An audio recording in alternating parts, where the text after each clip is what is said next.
T-SAT television network Telangana ప్రభుత్వం వారు ఒక పరంపరగా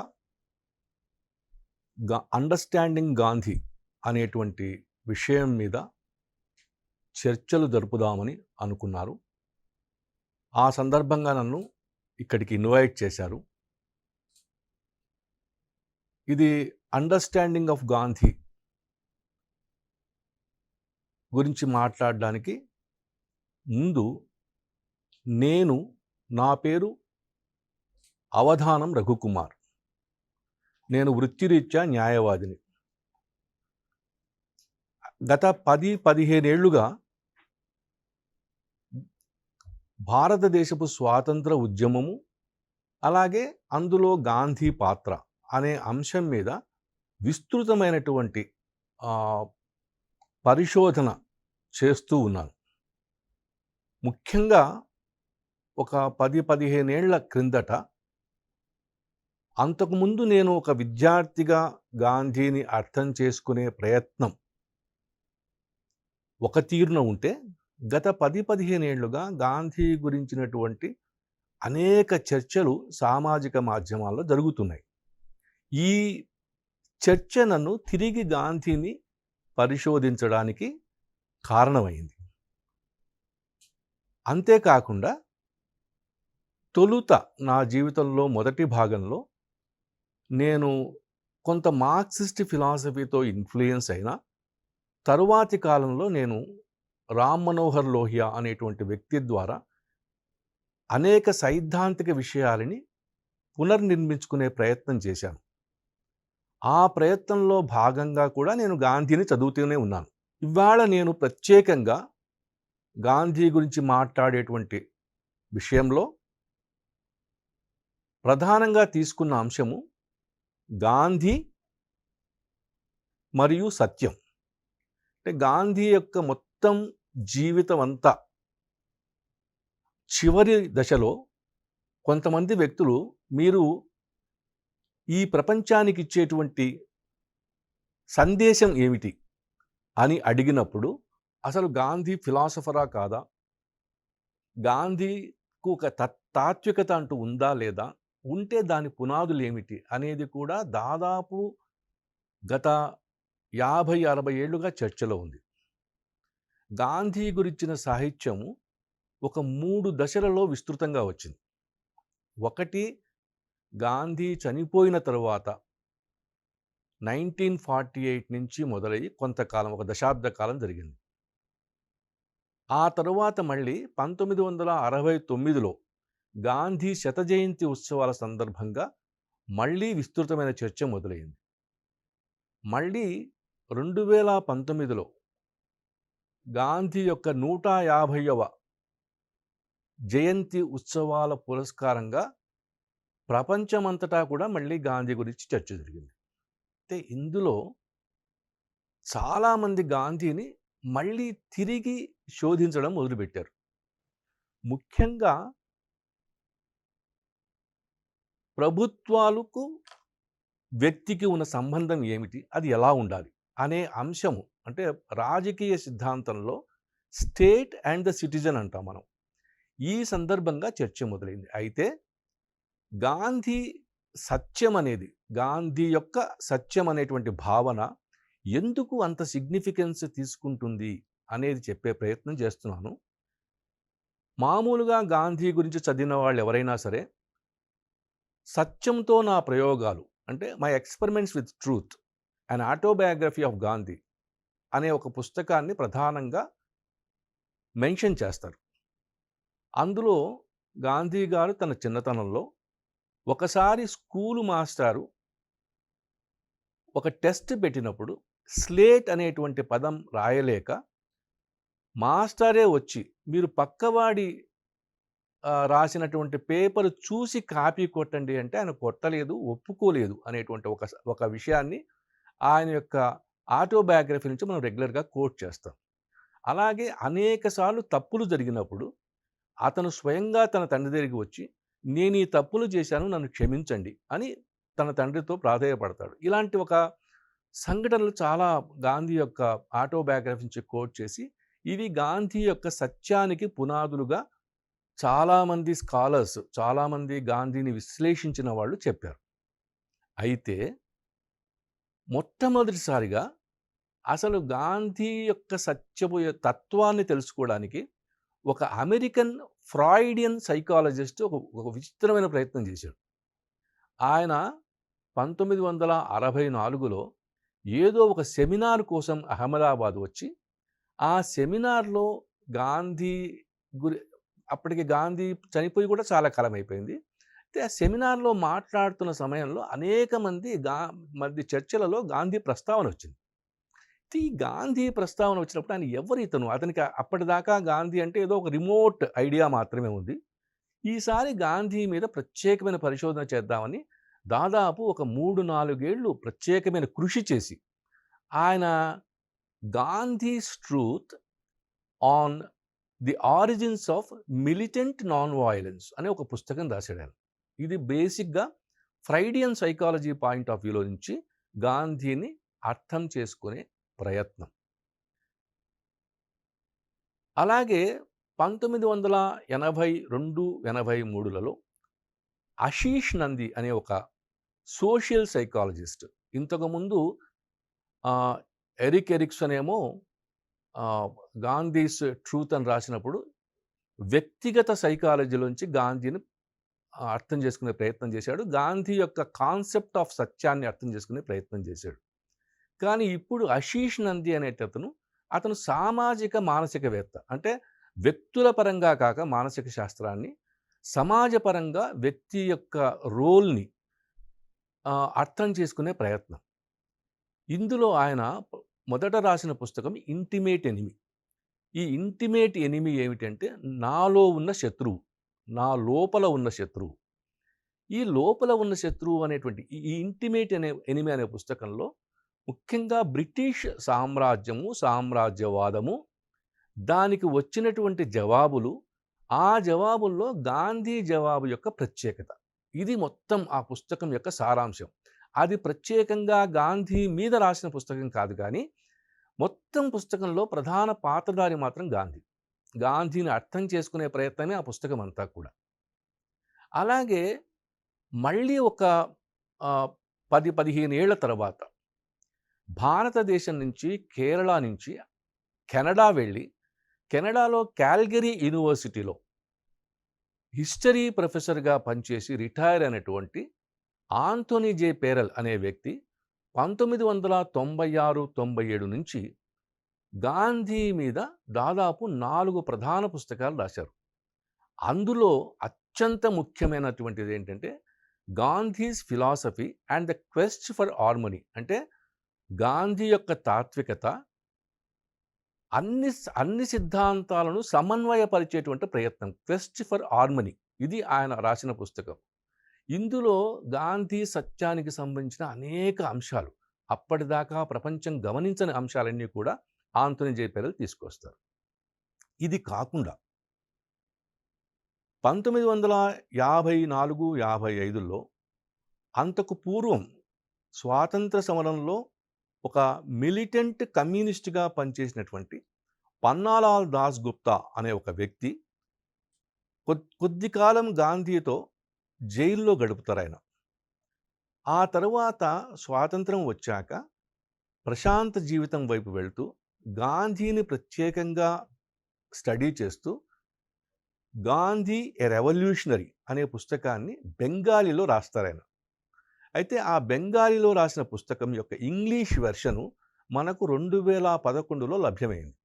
2011లో ప్రచురణకు నోచుకుంది ఆ పుస్తకం. యాక్చువల్గా ఆ పుస్తకం 1954లోనే రాసినా కానీ ప్రచురణకు వచ్చింది మాత్రం 2011లో. ఇప్పుడు ప్రధానంగా నేను చేసే చర్చ కూడా ఈ 4 పుస్తకాలు, 4 రచయితల ఆధారంగా చేస్తున్నటువంటి చర్చ. వీటి అన్నింటి మధ్య గాంధీ 3 దశలలో తన సత్యాన్ని పరీక్షించుకుంటాడు. ఈ పరీక్షించుకున్న క్రమాన్ని వీళ్ళు నలుగురు ఎలా అర్థం చేసుకున్నారు, ఎలా దాన్ని వివరించే ప్రయత్నం చేశారు అనేదే ఇక్కడ నేను చేస్తున్న ప్రయత్నం కూడా. అంటే గాంధీ తను బ్యారిస్టర్గా అయ్యి ఇండియాకి వచ్చిన తరువాత ఒక 2 ఏళ్ల పాటు ఒక అన్‌సక్సెస్‌ఫుల్ లాయర్‌గా ఉండిపోతాడు. అంటే ఒక అంత విజయవంతమైన ప్రాక్టీస్ ఏమీ ఉండదు. బాంబే హైకోర్ట్‌లో ప్రారంభించి చేతగాక కోర్టు ముందు లేచి నిల్చొని మాటలు కూడా బయటికి రాని వ్యక్తి.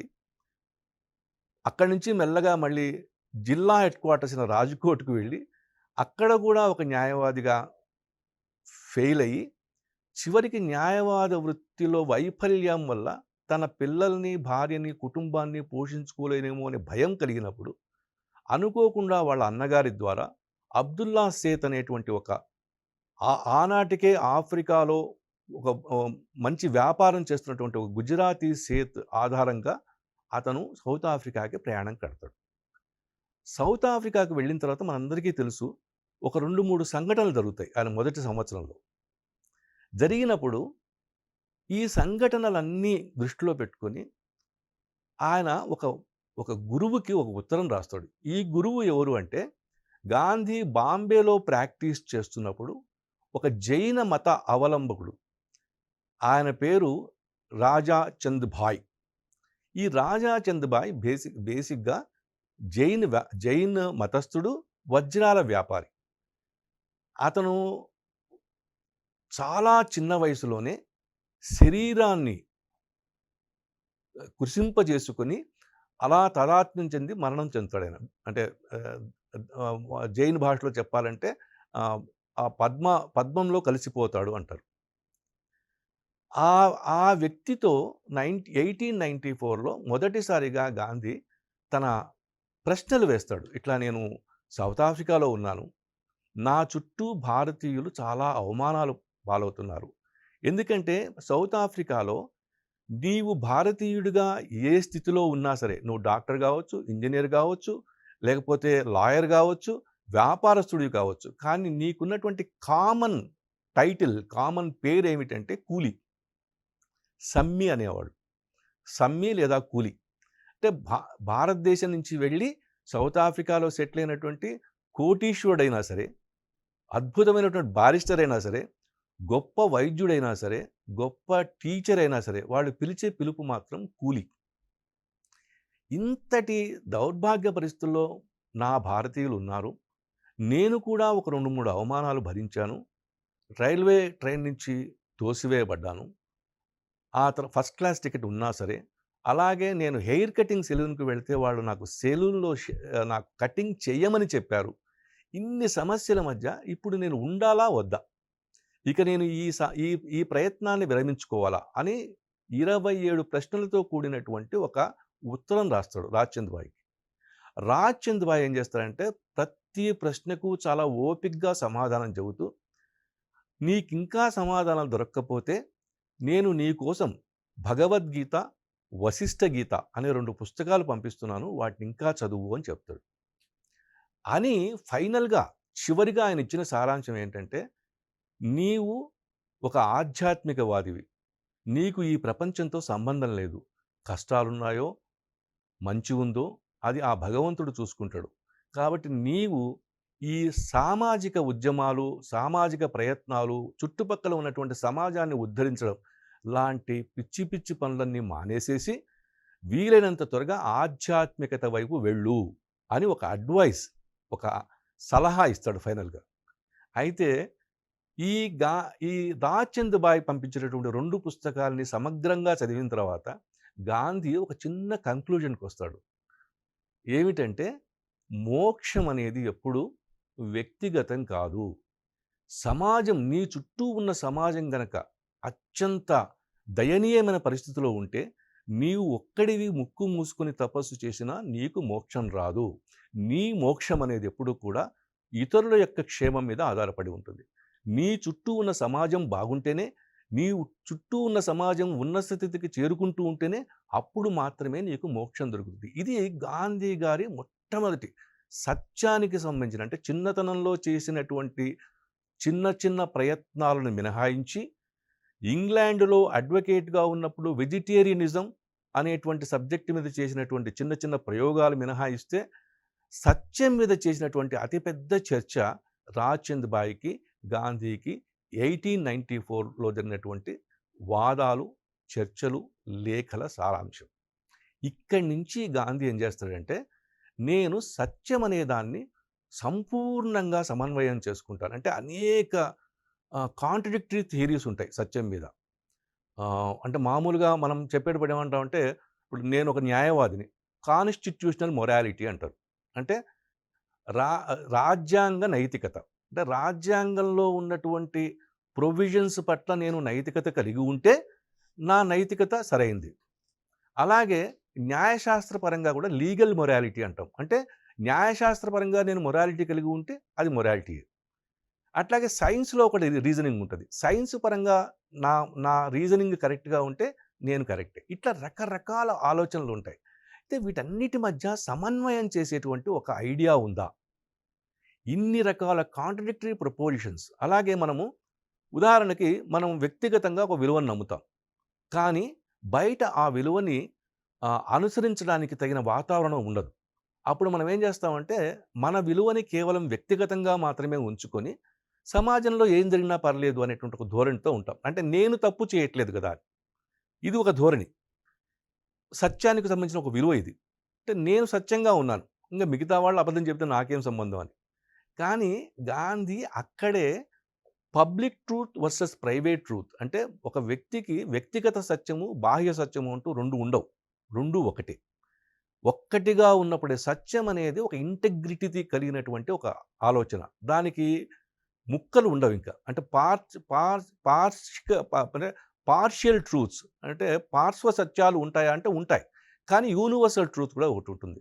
యూనివర్సల్ ట్రూత్ అనే దాని కిందనే పార్శ్వ సత్యాలు పనిచేస్తాయి. ఇది గాంధీ ప్రధానంగా వచ్చినటువంటి మొదటి కంక్లూజన్ రాజ్చంద్ భాయ్‌తో. అంటే ఒకటి, నాకు వ్యక్తిగతంగా మోక్షం అనేది, లిబరేషన్ అనేది లభించదు. ఇప్పటిదాకా జ్ఞానులు, తాత్వికులు, సాధువులు చెప్పినటువంటి ఈ మాటలో కొంచెం మాత్రమే సత్యం ఉంది. పూర్తి సత్యం లేదు. నేను మోక్షం పొందాలి అంటే ఖచ్చితంగా నేను నా చుట్టూ ఉన్న ప్రజల యొక్క అప్‌లిఫ్ట్‌మెంట్‌కి కూడా ట్రై చేయాలి. వాళ్ళని కూడా ఉన్నత స్థితికి తీసుకొచ్చే ప్రయత్నం నేను చేస్తున్నప్పుడే నాకు మోక్షం అనేది లభిస్తుంది. ఎప్పుడైతే ఈ ఆలోచనకొచ్చాడో, ఆయన దీన్ని మరింత విస్తృతంగా పరిశీలించడానికి ఒక 4 అంశాలు తీసుకున్నాడు. దాన్నే ఏమంటారంటే ఆహ్, ధర్మార్థ కామమోక్షాలు అంటారు. అంటే పురుషార్థాలు. అంటే పురుషార్థాలు అనేది భారతీయ తత్వశాస్త్రంలో ఒక ప్రధానమైనటువంటి అంశం. అంటే జీవన విధానంలో 4 ఆశ్రమ జీవితాలుంటాయి. ఆశ్రమ జీవితాలంటే ఒక వ్యక్తి విద్యార్థిగా, బ్రహ్మచరిగా, గృహస్థుడిగా, ఆ తర్వాత వానప్రస్థాశ్రమంలో, సన్యాసాశ్రమంలో మారుతూ జీవితాన్ని సంపూర్ణంగా జీవిస్తాడు. అలాగే ఈ మొత్తం జీవితంలో అతన్ని కట్టిపడేసేటువంటి, బంధించేటువంటి లేదా అతనికి మార్గదర్శనం చేసేటువంటి విలువలు ఏమిటి అంటే ధర్మార్థ కామమోక్షాలు. అంటే మనిషికి కామము అనేటువంటి దాని పట్ల సరైనటువంటి అవగాహన ఉండాలి. అర్థము అనే దాని పట్ల సరైన అవగాహన ఉండాలి. అలాగే మోక్షము, ధర్మము ఈ అన్నింటి పట్ల కూడా సరైన అవగాహన ఉండాలి. అన్నీ కూడా సమన్వయంతో కలిసి పనిచేయాలి. అంటే కామములోనూ ధర్మము, సత్యము ఉండాలి.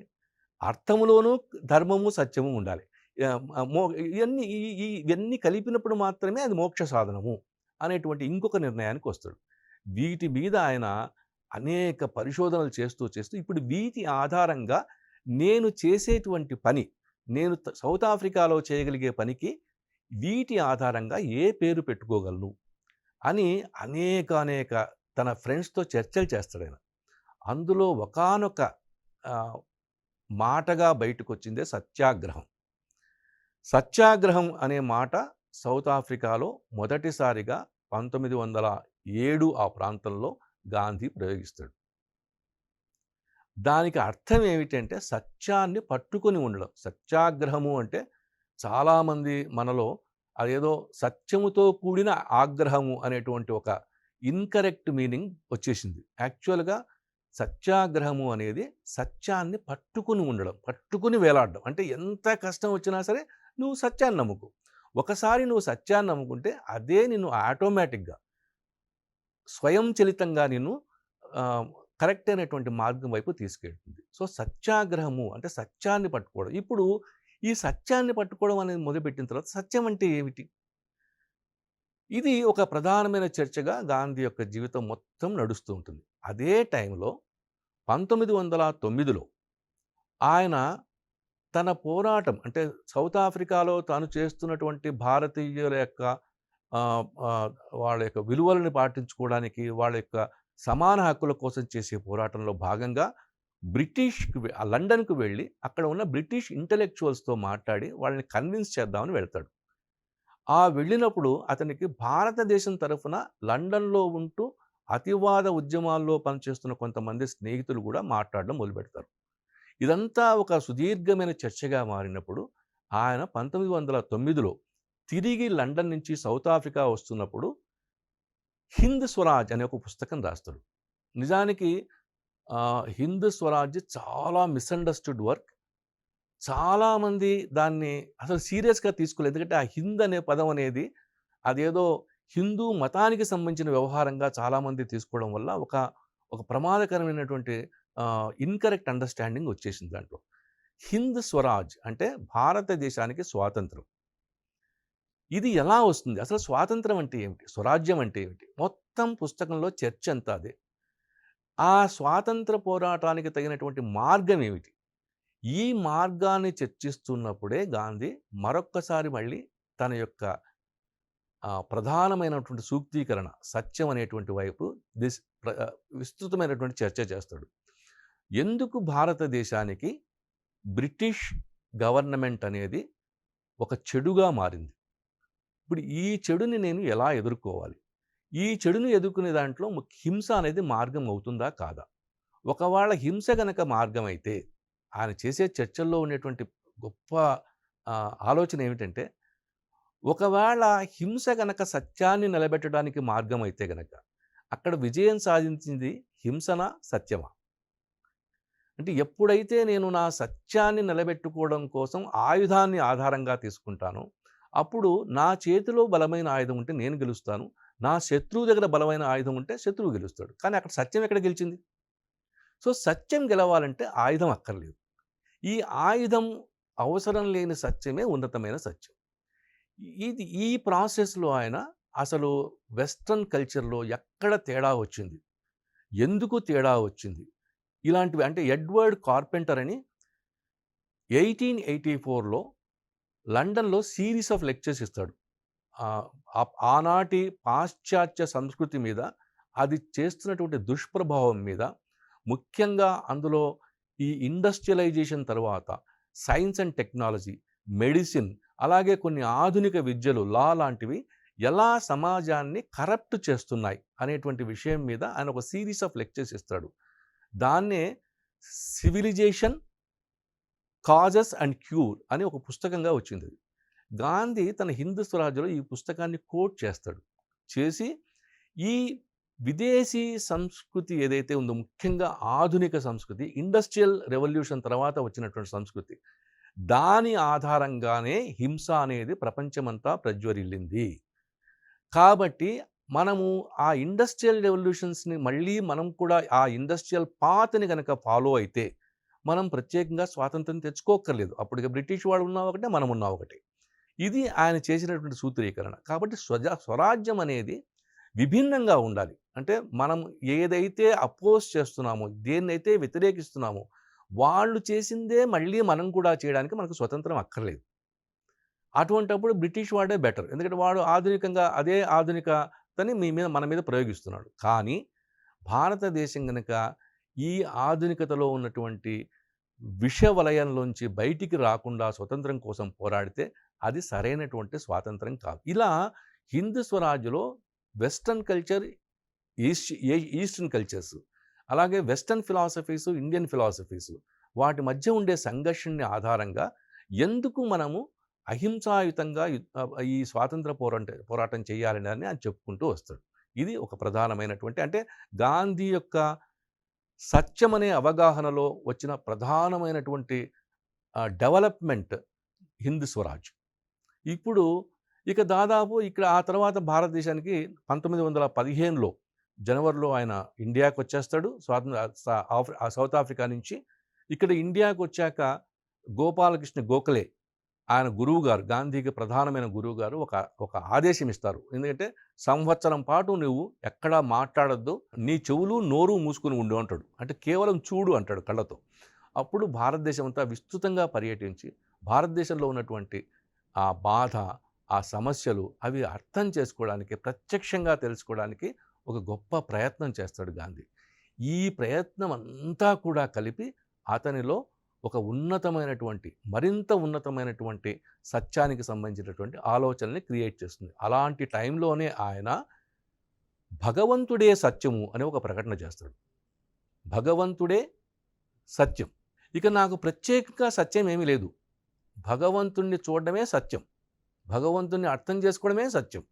ఇది ప్రధానంగా ఆయన భూమికగా మారినప్పుడు, అంటే సత్యము యొక్క ప్రతిపాదనలో 1927 నాటికి గాంధీ చేరుకున్న దశ ఏమిటి అంటే భగవంతుడు అంటే సత్యం. అయితే ఇదే సమయంలో మన తెలుగువాడైనటువంటి గొప్ప నాస్తిక ఉద్యమకారుడు, నాస్తిక ఉద్యమానికి తత్వవేత్తగా ఉన్నటువంటి గోరా గారు గాంధీతో ఒక కరెస్పాండెన్స్ మొదలుపెడతారు.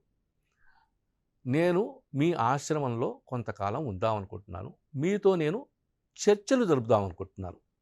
ఆ చర్చలు ఏమిటి అంటే నాస్తికత్వము ఎందుకు మహోన్నతమైంది, ఒకటి, దేవుడు అనేవాడు లేడు. అంటే వెంటనే గాంధీ ఇచ్చిన జవాబు ఏంటంటే, దేవుడు లేడు అన్న చోట నేనేం మాట్లాడలేను, నీకు నాకు మధ్య సఖ్యత కుదరదు, ఈ చర్చ మానేద్దాం అంటాడు.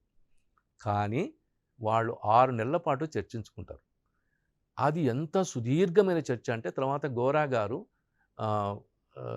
తను గాంధీ కలిసి మాట్లాడుకున్న చర్చలన్నింటి కూడా ఒక చిన్న బుక్లెట్గా, ఒక 80 పేజీల బుక్లెట్గా వేశారు. తర్వాత చాలా అద్భుతమైన పుస్తకం, చాలా చర్చలు ఉంటాయి దాంట్లో. అంతా అయిన తర్వాత అప్పుడు గాంధీ ఏమంటాడంటే, ఓకే, నాస్తికులు కూడా మంచి పని చేస్తారు, దేవుణ్ణి నమ్మడం నమ్మకపోవడం ముఖ్యం కాదు, ఇప్పటిదాకా నేను గాడ్ ఈజ్ ట్రూత్ అనుకుంటున్నాను, కానీ మీ అనేక చర్చల ద్వారా నేను నా స్టేట్మెంట్ని మార్చుకుంటున్నాను, అది truth is God, God is truth నుంచి ట్రూత్ ఈజ్ గాడ్, అంటే నేను సత్యాన్ని భగవంతుడి కంటే ఉన్నత స్థితిలో పెడుతున్నాను. అప్పటిదాకా నాకు భగవంతుడు ఉన్న స్థితిలో ఉండి సత్యం అనేది భగవంతుడి యొక్క కాన్సెప్ట్లో భాగంగా ఉండేది. ఇప్పుడు సత్యం ప్రధాన పాత్ర తీసుకొని భగవంతుడిని నేను సెకండరీ స్టేజ్లో పెడుతున్నాను. సత్యం గనక ఒకవేళ భగవంతుడు లేడు అని రుజువు చేస్తే నేను దాన్ని ఒప్పుకోవడానికి రెడీగా ఉన్నాను. అట్లాగే సత్యం అనేది ఈ సత్యం అనే కాన్సెప్ట్ ఈ సమయంలో విపరీతమైనటువంటి మార్పులకు లోనవుతుంది. ఒకవేళ సత్యం అనేది కనుక నేను చేస్తున్న పోరాటం తప్పు నిరూపిస్తే నేను ఆ పోరాటాన్ని కూడా మానేయడానికి రెడీగా ఉంటాను at any point of time. ఇది గాంధీ సత్యానికి తీసుకున్నటువంటి అత్యంత విచిత్రమైనటువంటి, అనూహ్యమైనటువంటి మార్పు. ఈ చర్చ ప్రస్తుతం ఈ స్థితిలో మనం ఆపేసేసి, ఎందుకంటే ఇక్కడి నుంచి అప్పటిదాకా భగవంతుడే సత్యము అనేటువంటి మాట నుంచి సత్యమే భగవంతుడు అనే మార్పుకి గాంధీ 1927 నుంచి 29 మధ్యలో వస్తాడు. ఈ ఈ ఈ పర్టికులర్గా ఈ చేంజ్ అనేది గాంధీలో అతని సత్యం యొక్క ఐడియాని రిమైనింగ్ పార్ట్ ఆఫ్ లైఫ్లో, ఎక్స్పెరిమెంటేషన్లో చాలా గొప్ప విలువ కలిగింది. ఈ చర్చని ఇంతటితో ముగిస్తూ ఈ మిగిలిన భాగాన్ని మళ్ళీ రెండో భాగంగా మీకు నేను వివరించడానికి ప్రయత్నం చేస్తాను.